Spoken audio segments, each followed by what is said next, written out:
Hello everybody and welcome to our live speaking video for opinions, likes and dislikes. So just another opportunity to share some expressions around this module's topic, giving opinions and sharing likes and dislikes. So we're going to look at a few more expressions that I just think are pretty interesting and common amongst native speakers, both formally and informally too. So let's take a look at the expressions now.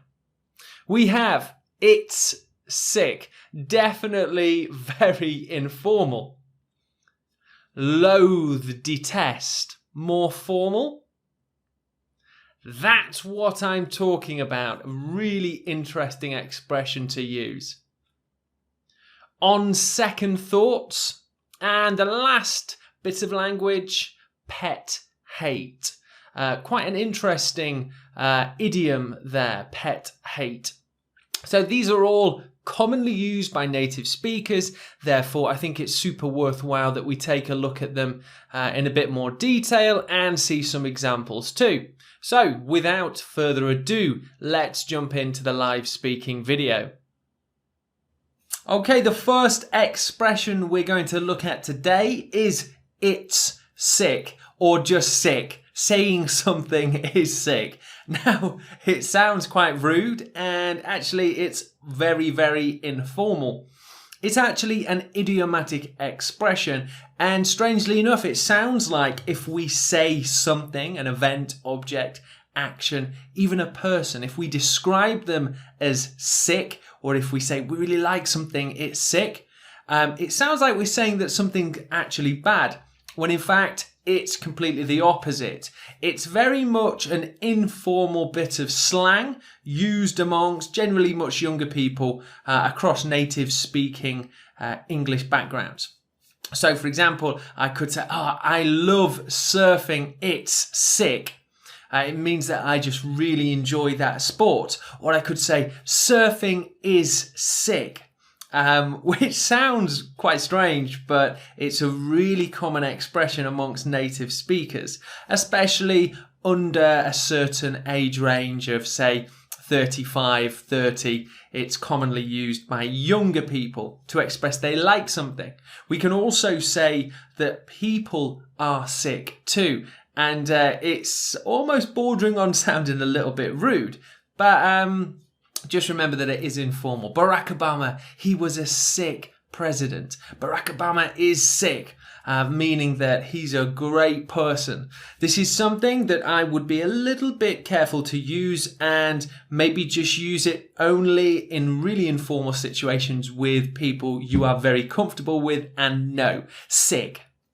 Okay, moving on from that, now we'll see something a little bit more formal, and that's to say we loathe or we detest something.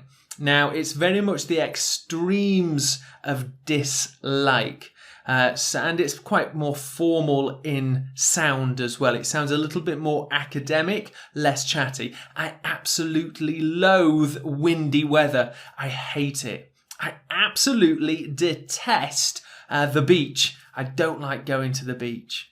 So we can use them exactly within the same position. And it's that extreme of dislike. I absolutely loathe the weather in England. And that's also true. But loathe and detest. Definitely interesting pieces of vocabulary to say that you dislike something. We're now going to take a look at an exclamation. So this is something that is just said outright. It's something that some people might even shout out in excitement when they like something that has happened. It doesn't necessarily need a response. That's what I'm talking about. That's what I'm talking about. And it basically means that they've seen something, or we have seen something that we really, really like. For example, if you're watching a movie, an action movie, and a great action sequence happens, you can say, "That's what I'm talking about. How exciting. That's what I'm talking about." In sport, it's often used as well. For example, within basketball, if you're watching somebody playing and they slam dunk, they dunk, to score, you said, that's what I'm talking about. That was so cool.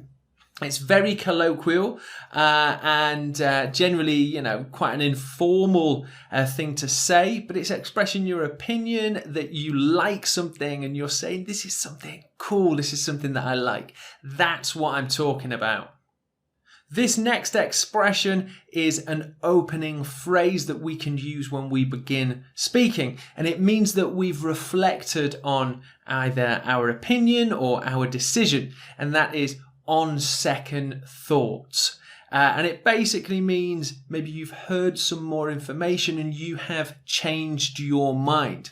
On second thoughts, I think I might buy a MacBook instead of a laptop. So it means that you've changed your mind. It means that, possibly your opinion has changed too. On second thoughts, and then if you share the new decision you have. A really interesting opening phrase when discussing a change of opinion or thinking. On second thoughts. Next up is an idiomatic expression when talking about something you enjoy hating. Something that you like disliking. If that sounds strange, then let me try and explain in a bit more detail. A pet hate is something that you don't like, but in a strange way, it actually feels satisfying not enjoying this, whatever it may be. For example, classical music is a real pet hate for me. I enjoy not liking it. I actually find it irritating and I like discussing that I don't like it. It's a real pet hate. So in a similar way to a pet that we look after and we treat with kindness and take care of, this is a hate that we kind of take care of and we look after. Something that we enjoy not liking. A real pet hate. Okay, so that's all our extra expressions for opinions, likes and dislikes. And there's some really interesting language within this lesson too. So make sure that you have a go at using these phrases now or over the next day or two, and just make sure that you're practicing super hard to improve your fluency within English.